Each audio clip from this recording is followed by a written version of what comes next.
Hola a todos, bienvenidos otra vez a la serie Sistemas de Gobierno del Buque. Les habla el doctor Carlos Mascareñas y Pérez Íñigo del Grupo Señales, Sistemas y Comunicaciones Navales de la Universidad de Cádiz. La doctora Ana Isabel Vázquez Mejías y yo pues tenemos el gusto de presentarles los modelos de la dinámica del servotimón. Ambos estamos adscritos al Departamento de Ciencias Técnicas de la Navegación y Construcciones Navales de la Universidad de Cádiz, España. Vamos a utilizar mi tesis doctoral que pueden ustedes descargar en la dirección que tienen aquí a la derecha. Aquí pueden descargar la tesis completamente gratuita pulsando en este enlace y ocupa pues 2,57 megabytes. Cosas de los años 96. Esta tesis fue dirigida por don Manuel Jesús López Sánchez, el doctor don Manuel Jesús López Sánchez, y el doctor Ricardo Hernández Molina, dentro del Departamento de Ciencias y Técnicas de la Navegación, Máquinas y Motores Térmicos y Teoría Señal y Comunicaciones, y se denominaba, o se titula, mejor dicho, porque aún se titula, Aportaciones al análisis de la dinámica de un buque y sus sistemas de gobierno mediante un simulador de navegación. Vamos entonces a ello. En el capítulo 8.1 estuvimos hablando de los tipos de servotimones y les contábamos que era una pieza fundamental para que el barco ganase dinero, dado que permitía trasladar la mercancía de un lado a otro del océano con un barco impulsado por sus hélices y dirigido por la pala del timón. La misión de un buque es específica según su uso, aunque pueden generalmente dividirse en mercantes, de guerra, pesca y recreo. Todos ellos tienen en común dos propiedades. En primer lugar, la capacidad de trasladarse por la superficie de la mar y en segundo lugar, que todos los buques, para cumplir su misión, deben llegar al punto de destino, ya sea el puerto donde cargarán o descargarán las mercancías, una zona de combate o patrulla, una zona de océano donde se supone que hay peces, o simplemente desplazarse por placer entre dos clubes náuticos. Sin la capacidad de poder llegar al punto de destino, la bondad del sistema buque queda mermada en un alto porcentaje, debiendo repararse el sistema de gobierno del mismo, ya que es la segunda pieza clave para poder realizar la misión encomendada. El Reglamento Internacional para prevenir los abordajes en la mar denomina buque sin gobierno a aquel que por cualquier circunstancia excepcional es incapaz de maniobrar en la forma exigida por este reglamento y por consiguiente no puede apartarse de la derrota de otro buque. Es decir, que dicha circunstancia no es habitual y se desconoce a priori, como puede ser la rotura de las máquinas, el fallo del sistema de gobierno, la rotura del aparejo, el garreo de las anclas, un velero con viento en calma, la rotura de los remos, etc. Es algo fortuito y no se sabe qué va a pasar, pero de pronto ese barco no puede maniobrar a su antojo. Cuando nos referimos a que tenemos que gobernar un buque, significa que ese barco tiene arrancada y se desplaza. Si el barco no tiene arrancada, si no tiene capacidad de moverse avante o atrás, no podemos hacer nada con los elementos de gobierno del buque. Entonces, lo primero que tenemos que ver es cuáles son los movimientos del buque. Suponemos que el barco es un sólido rígido, algo así como una viga, y que dispone de 6 grados de libertad, 3 de traslación a lo largo de los 3 ejes y 3 de rotación sobre dichos 3 ejes, por lo que se pueden referir las ecuaciones de movimiento del mismo fijando dicho sistema de coordenadas en el buque, lo cual es ventajoso al aprovechar la simetría del mismo. Los movimientos de traslación se denominan avance, deriva y empuje vertical. Vamos a verlos aquí. Avance, que sería la U en el eje X, deriva, que sería la NU en el eje Y, y el empuje vertical, que estaría justo debajo del puntero rojo. Los movimientos Bien. Los movimientos de rotación son la rotación sobre esos ejes. Si estamos sobre el eje Z, la rotación sería R, equivalente a la guiñada. Si estamos sobre el eje X, sería el balance, y sobre el eje Y sería la cabezada. Si nos ceñimos al movimiento en el plano horizontal, se puede simplificar el movimiento del buque y el modelo de buque eliminando el empuje, que es el mantenernos en la flotación, el balance sobre el eje X y la cabezada sobre el eje Y.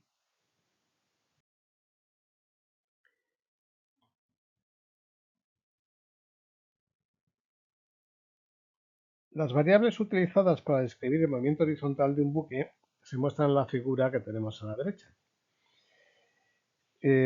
La proyección total del buque, V, en los ejes X e Y, se denomina velocidad de avance, U, y la velocidad de deriva se denomina nu.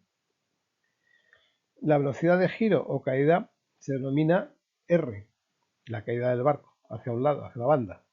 El rumbo del buque se designa como psi y el ángulo de pala del timón se designa como delta. Sobre los movimientos del buque haremos un capítulo extenso, con lo cual no vamos a hablar del tema en este momento. Vamos a pasar a definir lo que es el sistema de gobierno del buque. Bien, a su derecha tienen lo que se llama timón o pala de timón. Esto no es... El timón no es la rueda que hay en el puente de mando, eso es la rueda del timón, pero el timón realmente es esta pala que tenemos aquí apoyada sobre un codaste popel y el servotimón que estará allá arriba para hacer que cambie de ángulo sobre el eje de simetría del buque, ¿vale?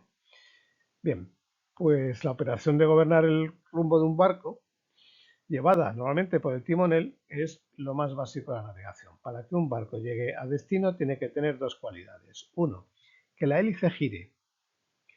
Si no gira la hélice, mal lo llevamos, porque no tenemos arrancada. Dos, tener la pala del timón que también gire, que haya propulsión y gobierno. Les recuerdo a ustedes que al Bismarck le hunden porque un torpedo le da en la pala del timón y lo deja incapacitado. Hay propulsión, pero no hay gobierno. Si el barco tiene dos o tres hélices, aún se puede jugar un poco, pero muy lentamente. El control del buque se efectúa entonces actuando sobre la pala del timón de forma permanente. Estas barritas que tenemos por aquí son ánodos de sacrificio de plomo. Todo esto es plomo puro que se pone para evitar la corrosión del casco y de la pala del timón. Los sistemas de gobierno a bordo de un buque mercante actual son tres: gobierno manual, automático y de emergencia. El gobierno más antiguo de todos es el gobierno manual. En sus primeros tiempos se realizó mediante las manos, los canaletes, que son una especie de remos gordos, y las espadillas, hasta que apareció el timón centrado en el centro de crujía del buque, que más tarde sería sustituida por la rueda instalada en el puente. La caña, que es esto que tenemos aquí, es una pieza de madera alargada y robusta que se hacía firme en la mecha del timón, que es esto que está en vertical y que va a la pala, mediante un orificio rectangular reforzado algunas veces con un tintero de metal. El timonel se veía obligado a permanecer a la misma altura que el extremo superior de la mecha, es decir, de aquí, lo que en los buques más avanzados como los galeones les obligaba a estar a cubierto y a veces al mismo nivel que la cubierta del buque, con lo cual se le impedía la visión directa de las maniobras y respuesta de las maniobras del timón, las maniobras del buque y su respuesta. Esto que tenemos aquí es una palanca que apoya sobre este extremo de la caña y permite gobernar a babor o a estribor utilizando un punto de apoyo. Estas fotos son de la nao Victoria, para ser exactos, aquella que dio la vuelta con Curro en la Expo del 92.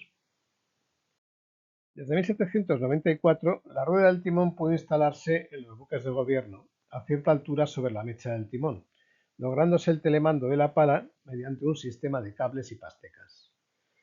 No es ni más ni menos que tener aquí la caña, la mecha, que es esta parte de acá, y la pala, y el timonel podía estar por encima de la cubierta donde se encontraba la caña y la mecha y telemandar mediante un polipasto, mediante pastecas y un eje, hacer que el barco cayera una banda u otra moviendo la pala desde un sitio privilegiado, que era poder tener visibilidad del teatro de operaciones, con lo cual podía mantener la enfilación que le dijesen.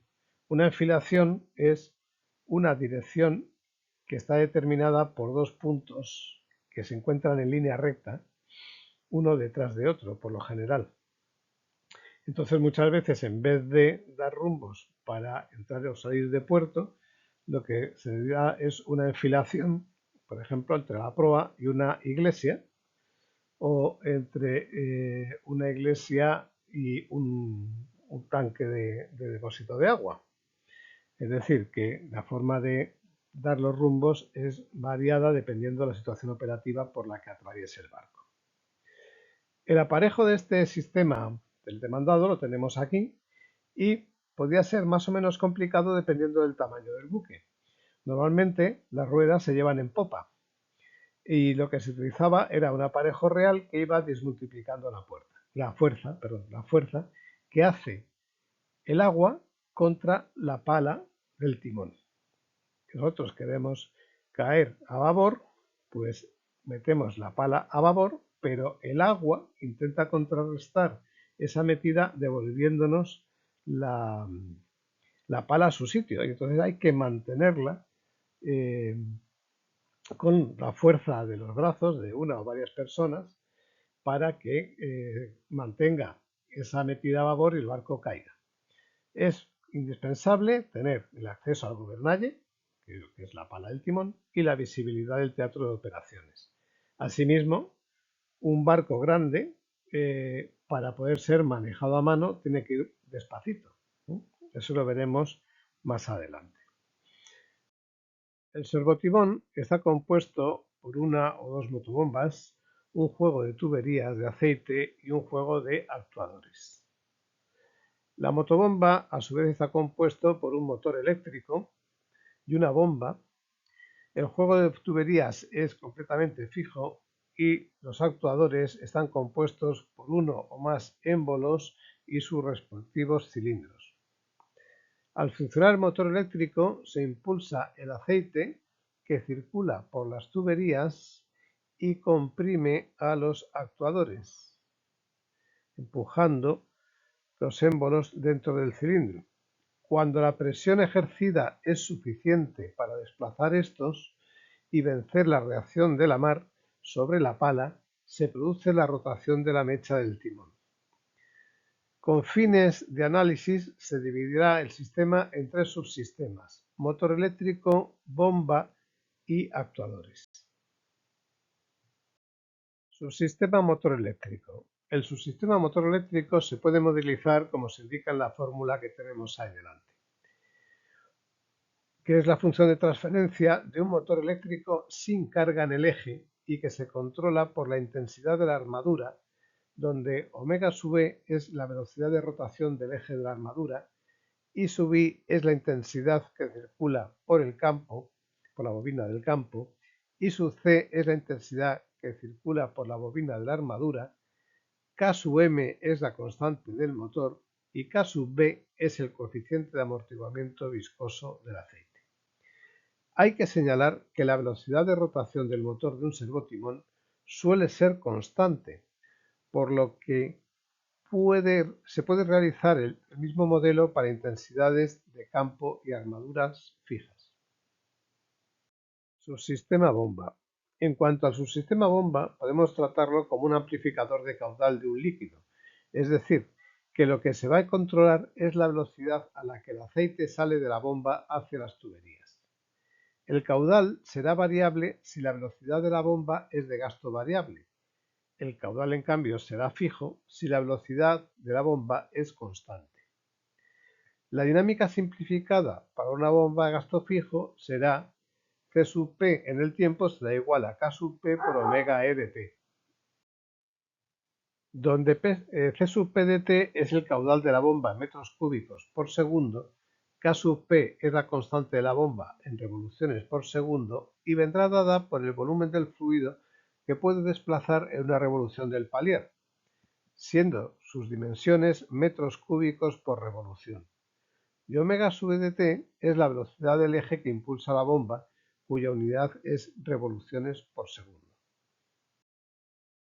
El volumen de aceite en una bomba se puede calcular sabiendo el volumen total de aceite que cabe en cada pistón de la bomba, V sub B, multiplicándolo por el número de pistones N sub P, de tal manera que será la multiplicación V sub B igual a volumen de pistón por número de pistones.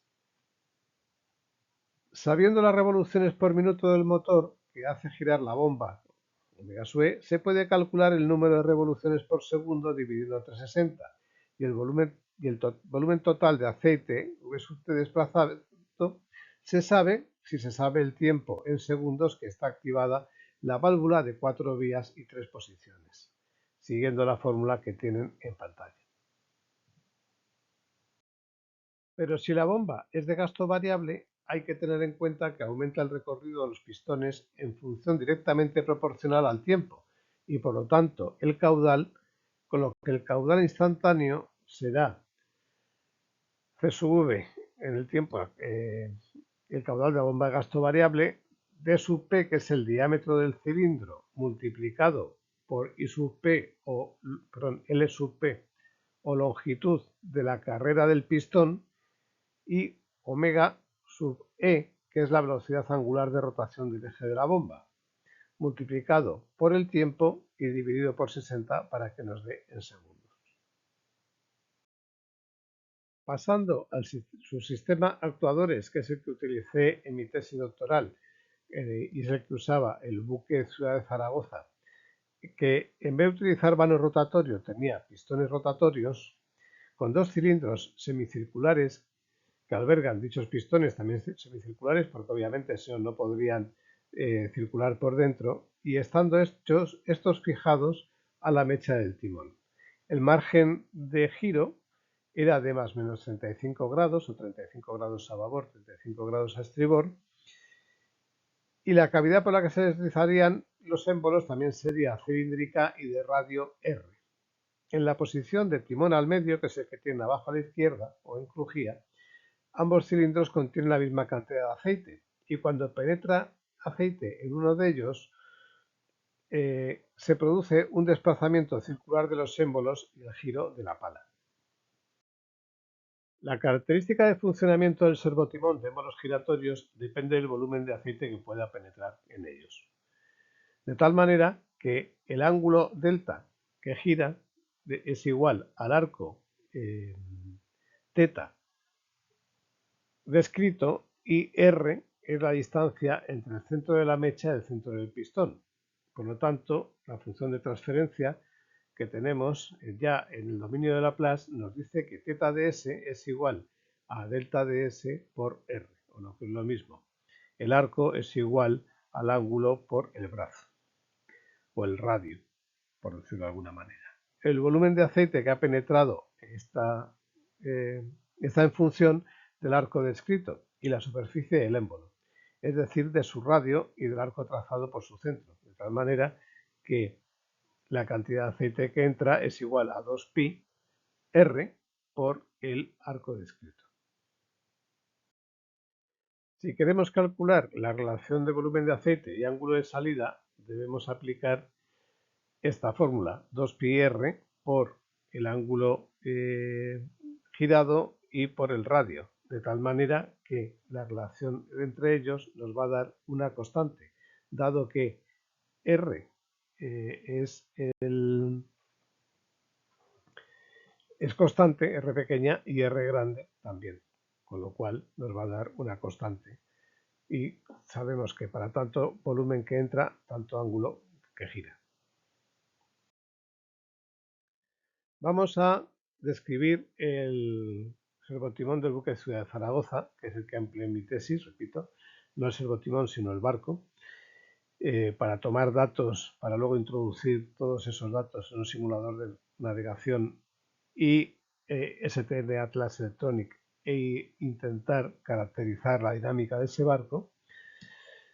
El servotimón del buque Ciudad de Zaragoza se encuentra situado en el pañol del servo, como todos, debajo del garaje principal del buque y está contenido en el plano de crujía del mismo. Como nada más que tiene un timón, eso es algo normal.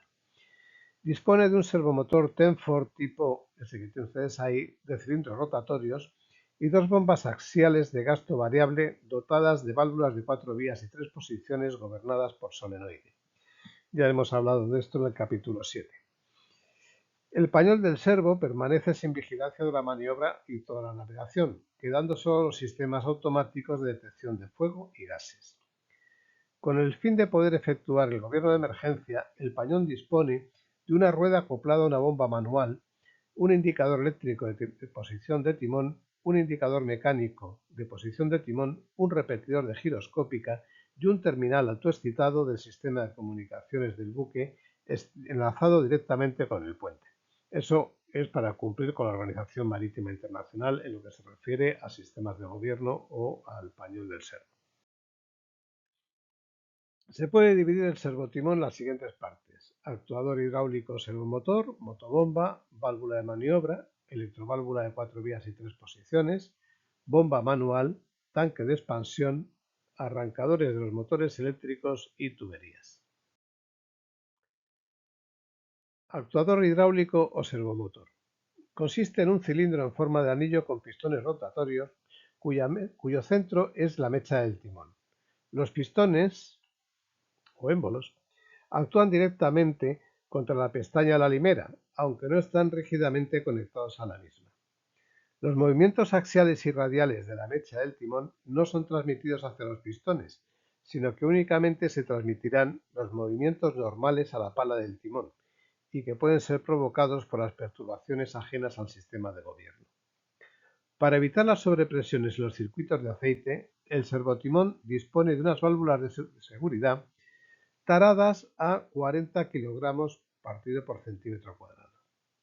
Dicho actuador recibe la presión y el caudal suministrados por la bomba, y estos hacen girar solidariamente a los émbolos y a la mecha del timón desde 35 grados a babor a 35 grados estribor. Entre el motor hidráulico y los grupos de bombas se hallan instaladas válvulas de bloqueo que incomunican la bomba del motor hidráulico y mantienen el timón en la posición deseada en contra de cualquier presión ejercida contra la pala del timón.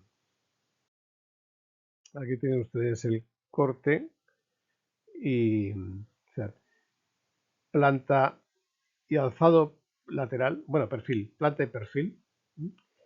Aquí estarían los dos pistones y el sensor de posición de ángulo del timón. Entrada y salida del aceite hacia los pistones. Motobomba. Las motobombas del servomotor pueden ser accionadas por un motor eléctrico, una máquina auxiliar o la maquinaria principal del buque. En el caso del buque Ciudad de Zaragoza, cada bomba dispone de su motor eléctrico independiente.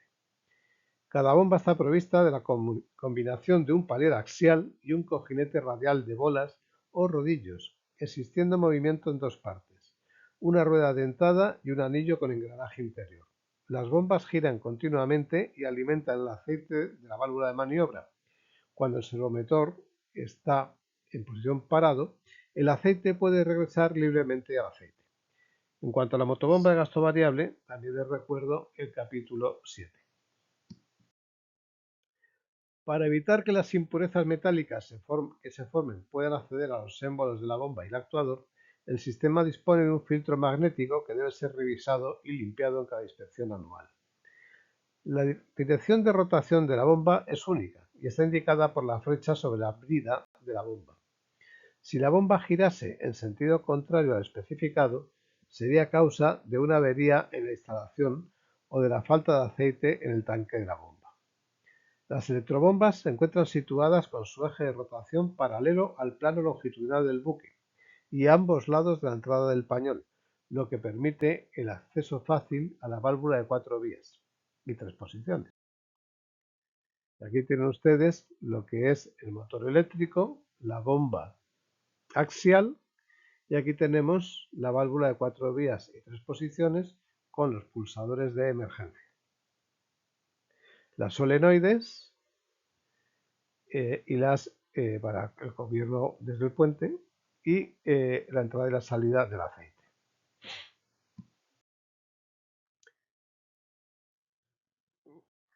Válvula de maniobra. El servotimón del buque Ciudad de Zaragoza dispone de una válvula de maniobra que permite controlar el caudal de la bomba cuando está funcionando gracias a un motor de velocidad variable. El grupo de válvula está compuesta por una corredera de maniobra, una válvula de bloqueo, una válvula de seguridad y una válvula de control de flujo. La velocidad de giro de los motores eléctricos se controla desde la consola principal del puente de gobierno. Electroválvula de 4 vías y 3 posiciones. Como les indicaba antes en la imagen, cada una está encima de su bomba. Acoplados directamente encima de la motobomba, existen dos distribuidores cuya misión principal es repartir el aceite enviado por la motobomba a uno u otro cilindro del actuador con el fin de que éste gire hacia una u otra banda. Aquí tenemos las solenoides, los tubos de entrada y salida o salida de aceite y los pulsadores para caso de fallo del control automático o control a distancia. Los resortes, y aquí es donde se produce la vuelta de aceite hacia la bomba y bueno, ese es el corte de la bomba. Aquí tenemos una una válvula de 4 vías y 3 posiciones. Tenemos dos solenoides que están activadas por los circuitos del controlador de servotimón que hablamos en el capítulo 7 y tenemos la bomba. La bomba siempre impulsa el aceite en el mismo sentido y si está el timón al medio, por ejemplo, pues va hasta, o sea, vuelve hacia ella, está dando vueltas. En el momento que metemos, por ejemplo, esta solenoide, la hacemos girar y desplazar el carrete, pues este aceite viene por acá, o sea, cruza directamente, empuja el émbolo y el mismo émbolo saca el aceite hacia el circuito de salida y volverá al tanque de expansión o hacia la bomba. Cuando le activamos a este solenoide de acá, desplaza el carrete y en este caso el aceite con su presión, aceite a presión, cambia de sentido, empuja el pistón, el aceite que es empujado del otro parte del cilindro vuelve hacia la válvula de 4 vías 3 posiciones y se va a el tanque de expansión y vuelve a la bomba. Estas son imágenes de de válvulas más modernas controladas por solenoide. Bomba manual. El servomotor dispone de una bomba manual de emergencia para ser utilizada solamente en caso de que quede fuera de servicio las dos bombas eléctricas. Démonos cuenta que al ser un barco de pasaje, y casi todos los barcos tienen dos motobombas, porque por normativa y por seguridad sobre todo. Esta bomba está ubicada dentro de un pedestal que se puede instalar en el pañol del servo o en el puente. Al estar la rueda acoplada directamente al eje de la bomba, el ángulo girado por la rueda enviará una presión de aceite proporcional al mismo y también será proporcional al ángulo girado por la mecha. Les recuerdo también el capítulo 7 donde hablábamos del control del servotimón, la parte manual, la bomba manual de engranajes. Aquí tienen ustedes el eje para poner la rueda del timón y luego lo que sería la bomba de 2 sentidos y uno de entrada y salida para estribor y una entrada y salida para babor. En este caso, estas son dos fotografías. Esta corresponde al Museo de Astronomía Náutica y Navegación de la Universidad de Cádiz y esta a otro museo. Este lleva dos pistones que empujan el aceite hacia el servomotor, en caso de emergencia o en caso normal, porque es bastante antiguo. Tanque de expansión. El servomotor del buque Ciudad de Zaragoza dispone de un tanque de expansión de 120 litros, cuyo fondo se encuentra a 1 metro de altura por encima del actuador. Sus funciones son reponer las pérdidas del circuito, absorber las variaciones de volumen de aceite con efecto a la temperatura y rellenar la cámara de baja presión del motor hidráulico para su lubrificación. Los arrancadores eléctricos. Con el fin de poner en funcionamiento los motores eléctricos que actúan sobre la bomba, el pañol del servo del buque Ciudad de Zaragoza dispone de dos arrancadores independientes situados en el mamparo de proa estribor. Estos arrancadores siempre están conectados y son esclavos de los arrancadores que se encuentran ubicados en la consola principal del buque, en el puente de gobierno, que es desde donde normalmente se opera, desconectando las bombas una vez que se ha atracado y se ha dado la orden de listo de máquinas y volviéndolas a conectar minutos antes de comenzar la maniobra de salida. Tenemos dos bombas, una de babor y otra de estribor, conexión y desconexión de cada bomba y luego tres lámparas. El regulador de velocidad de la bomba, que lo que va a hacer es actuar sobre el palier que va a permitir que el gasto sea mayor o menor. Y luego tenemos tres pulsadores. Pulsador de parada, pulsador de alarma y pulsador de encendido. Y aquí tenemos tres, o teníamos, porque el barco yo creo que ha sido desguazado, estoy hablando de 1986, tres pilotos, tres luces de colores con los mismos colores que indican qué pulsador es el último que se ha utilizado. Eso tanto para la bomba de estribor como para la bomba de babor.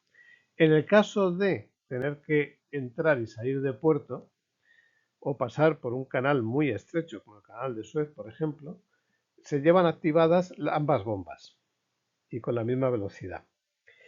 En el caso de que se esté en alta mar o navegando ya por aguas libres, lo que se suele hacer es los días impares conectar una bomba y los días pares conectar la otra. De tal manera que nunca van simultáneas si no es necesario y se están utilizando o gastando las dos a la vez. Y se sabe que por lo menos hace 2 días funcionaba una bomba. Con lo cual, si cuando yo desconecto la de estribor voy y conecto la de babor y no arranca, es que la avería se ha producido en 2 días y sé que puedo seguir trabajando con la de estribor mientras los oficiales de máquinas arreglan la bomba de babor. Si yo siempre estuviese trabajando con la de babor y nunca con la de estribor, ¿qué pasa si se me estropea la bomba de babor? Pueden pasar dos cosas. Una, que cuando arranque la de estribor funcione y dos, que esté estropeada. Y en ese momento me convierto en buque sin gobierno y la fastidiamos. Estas rajitas que tenemos aquí es la aireación del panel y además donde se encuentra la alarma de fallo del arrancador o de fallo del timón de la bomba. Subsistema tuberías. Los tubos del servotimón del buque Ciudad de Zaragoza disponen de acoplamientos Hermeto DIN 2353 y se encuentran cortados a escuadra, limpios de óxido y escorias de soldadura, con el fin de evitar en lo posible la formación de impurezas que se pudiesen dañar los émbolos del actuador o las bombas. Los codos del circuito se han realizado doblando la tubería misma con un amplio arco, evitando el efecto de turbulencia generado por la introducción de una pieza de dimensiones más reducidas y arco más reducido.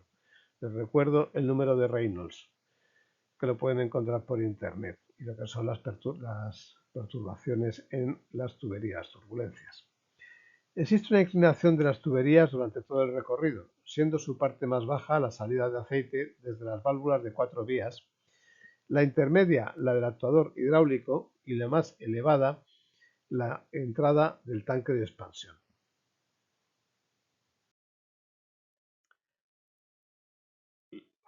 En cuanto al sistema Rapson-Slide, tenemos que decir que la función de transferencia de este sistema depende de la metida de timón y la longitud existente entre el centro de la mecha y el centro del tetón, que sería esta. Esto sería L, ¿vale? Y el desplazamiento del tetón a lo largo de los dos cilindros. Como R de T es constante, R de T es esta, R de T es constante, cuando el buque tiene el timón al medio es igual a R,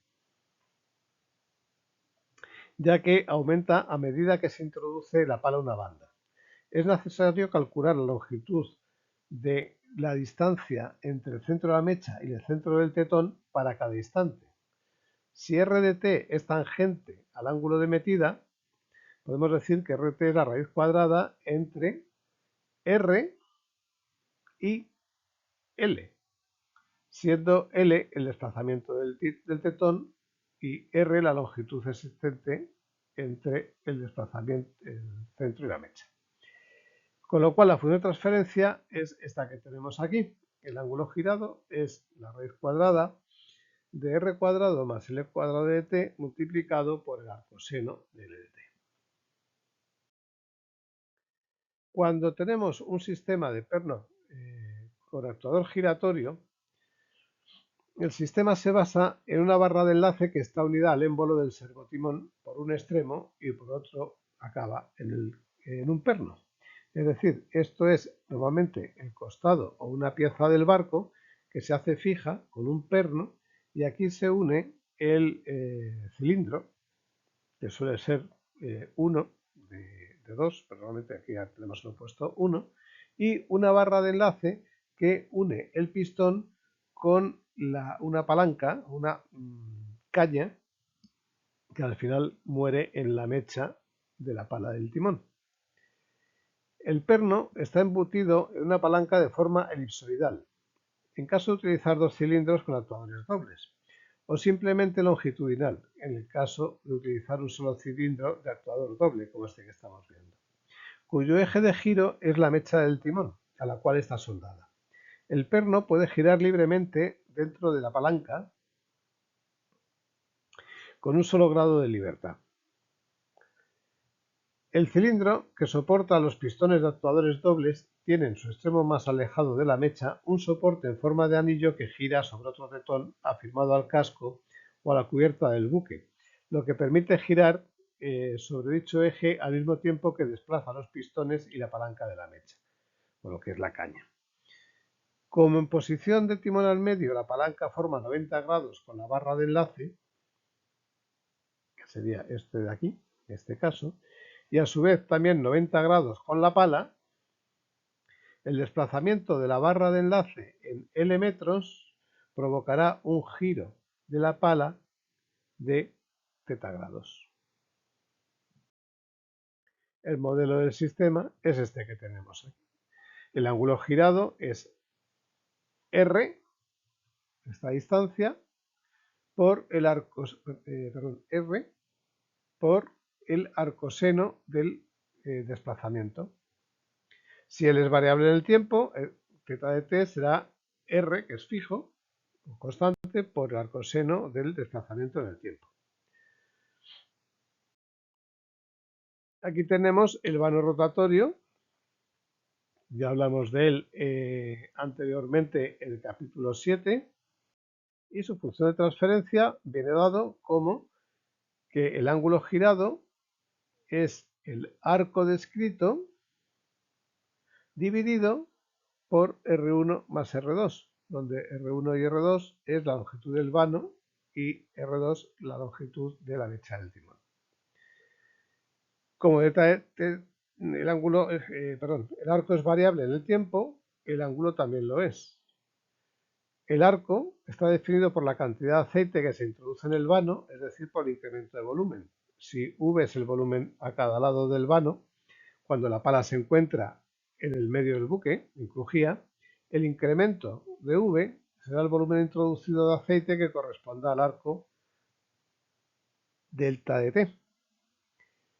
Con lo cual, el incremento de volumen será igual a el radio 1, que era la longitud de la pala del vano, radio 2, que es el radio de la mecha del timón, multiplicado por P, que es la profundidad de la pala del vano, y por el arco desplazado, arco girado, arco descrito. Quedando que el arco descrito es el incremento de volumen partido por R1, que da el radio del vano, R2 el radio de la mecha y P, que da la presión.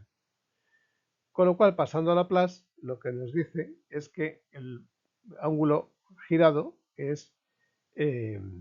depende del volumen introducido partido por una constante, y esa constante es la constante del servotimón, y está en función del tamaño, del área de sus palas.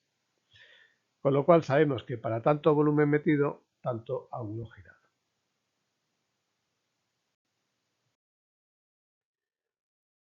Si el servotimón fuera de émbolos giratorios, estos estarían unidos, como dijimos antes en la ciudad de Zaragoza, solidariamente a la mecha del timón. Y dependería el tamaño de los ángulos de su construcción y del ángulo que haya dicho el ingeniero naval que tiene que girar, que suele ser más menos 35 y como mucho más menos 45, porque con más menos 45 grados no se obtiene nada nuevo. Aquí tenemos ya la posición del timón al medio, el aceite que hay en ambos pistones, en ambos cilindros son el mismo, y va a depender el ángulo girado, θ, del arco desplazado, y ese arco desplazado de la cantidad de aceite que metamos en el pistón. Y ese volumen va a venir determinado por el radio medio y multiplicado por 2 veces el radio del cilindro. Con lo cual nos vuelve a dar, después de